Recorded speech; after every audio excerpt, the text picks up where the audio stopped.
नमस्कार, आप सभी का स्वागत है। आप देख रहे हैं न्यूज 24 और मैं हूं आपके साथ अंजलि आनंद। बुलेटिन की शुरुआत कर लेते हैं इस वक्त की बड़ी खबर के साथ। ललन सिंह ने जेडीयू अध्यक्ष पद से इस्तीफा दिया है। नीतीश कुमार होंगे जेडीयू के नए अध्यक्ष। शाम 5 बजे औपचारिक ऐलान होगा। तो राष्ट्रीय कार्यकारिणी की बैठक थी दिल्ली में और ये अहम बैठक मानी जा रही थी। और देखिए, सस्पेंस तो लगातार ये बरकरार था कि ललन सिंह इस्तीफा देंगे, लेकिन ये तय नहीं हो पा रहा था कि क्या नीतीश कुमार ही अध्यक्ष होंगे। और आपको बता दें कि औपचारिक ऐलान शाम 5 बजे हो जाएगा। ललन सिंह ने जेडीयू की बात की जाए तो राष्ट्रीय अध्यक्ष पद से इस्तीफा दिया है और अब नीतीश कुमार होंगे जेडीयू के नए अध्यक्ष। नीतीश कुमार जी ने स्वीकार कर लिया। स्वीकार कर लिया तो ये कहा जाए कि आज से राष्ट्रीय अध्यक्ष अब नीतीश कुमार है। अभी तो राष्ट्रीय परिषद की बैठक होगी, वो अगर इस प्रस्ताव को अनुमोदित कर देगी तो स्वाभाविक रूप से वो अध्यक्ष राष्ट्रीय अध्यक्ष हो जाए। अब विजय जी, कारण क्या रहे ललन सिंह के इस्तीफे देने? ललन बाबू ने खुद कहा, उन्होंने मीटिंग में कहा कि पहले भी वो मुख्यमंत्री जी के निर्देश पर ही राष्ट्रीय अध्यक्ष का पद स्वीकार किया था और अब उन्हें चुनाव लड़ने के लिए लगातार बाहर रहना होगा। इसलिए उन्होंने कहा, मुख्यमंत्री जी से अनुरोध किया कि वो स्वीकार करें, जो मुख्यमंत्री जी ने स्वीकार कर लिया। विजय जी, नाराजगी की बात थी ललन सिंह और नीतीश कुमार दोनों के बीच में, क्या वो एक मुख्य वजह रही ललन सिंह के इस्तीफे की? किस चीज की? ललन सिंह के इस्तीफे की मुख्य वजह के दोनों के बीच में जो नाराजगी है वो भी एक मुख्य वजह रही। नाराजगी? बिल्कुल। ये तो नया शब्द आप कहाँ से ला रही हैं? ये इस शब्द का तो कहीं कोई जिक्र नहीं है। विजय चौधरी जी ये बताइए कि अब ये नीतीश कुमार अध्यक्ष बन गए तो क्या अभी बनेंगे तो पॉलिटिकल रीअलाइनमेंट की भी बात होगी? अभी बिल्कुल रीअलाइनमेंट की बात नहीं है।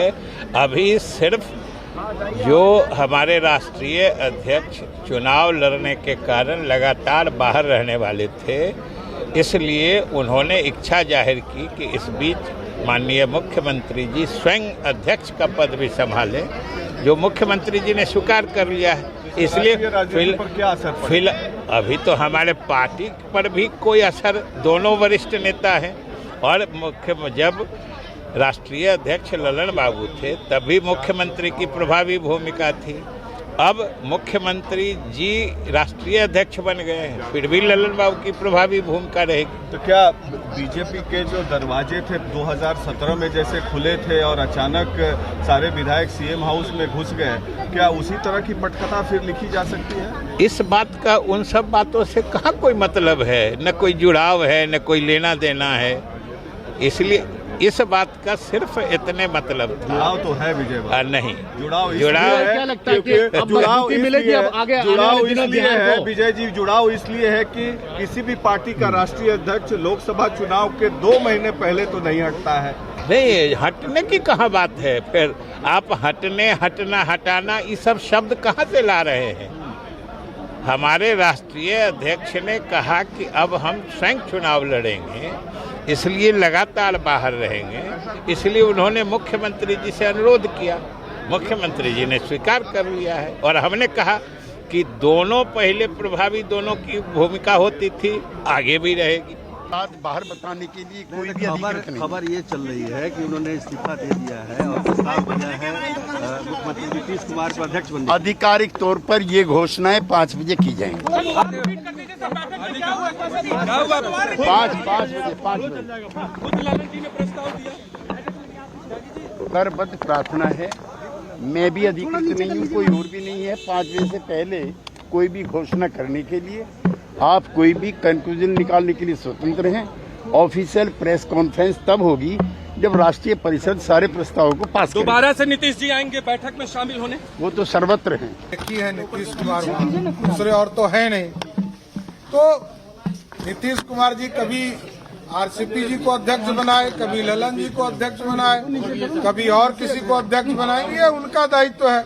लेकिन भारतीय जनता पार्टी का स्पष्ट मानना है कि हम पूरे महागठबंधन और इंडी गठबंधन के लोगों को हराने के लिए तैयार हैं।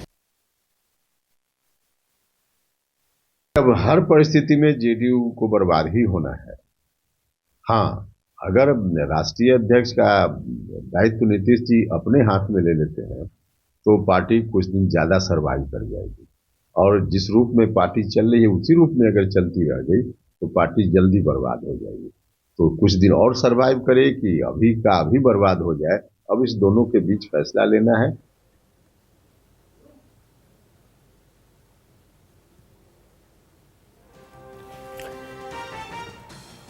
तो नीतीश कुमार की 3 वर्षीय योजना के तहत ललन सिंह का भी पत्ता साफ कर दिया गया है। वैसे ललन बाबू को समझना चाहिए था कि जो नीतीश कुमार ने किया है आरसीपी सिंह के साथ, शरद यादव के साथ, ये ट्वीट किया है जीतन राम मांझी ने और ट्वीट करके निशाना साधा है और उन्होंने कहा कि ऐसा कोई सगा नहीं जिसे नीतीश कुमार ने ठगा नहीं।